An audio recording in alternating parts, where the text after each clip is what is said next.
আদালতের নির্দেশে সরছে জাহ্নবীর ৫৫০ লিঙ্ক। রূপালী জগতের তারকাদের নিয়ে অশালীন কিংবা আপত্তিকর কন্টেন্ট তৈরির বিষয়টি নতুন কিছু নয়।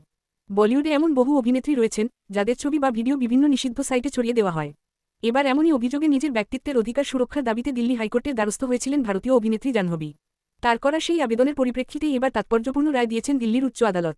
ভারতীয় গণমাধ্যমের খবর, অনলাইনে থাকা ৫৫২টি আপত্তিকর ও অশালীন ইউআরএল লিঙ্ক অবিলম্বে সরিয়ে ফেলার নির্দেশ দিয়েছেন দিল্লি হাইকোর্ট।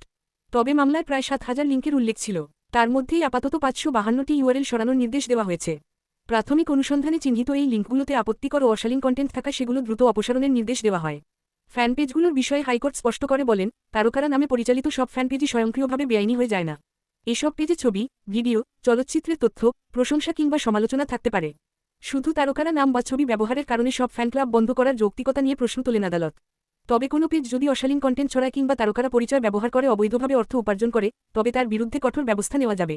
জাহ্নবী কাপুরের করা এই মামলায় এআই নির্মিত ডিপফেক ছবি, ভুয়া অ্যাকাউন্ট ও বাণিজ্যিক শোষণের বিষয়টি উঠে আসে। আদালত এসব স্পর্শকাতর ও বিকৃত কন্টেন্টকে সাধারণ অনুরাগী পেজ থেকে আলাদা করে বিবেচনা করার ওপর জোর দেন।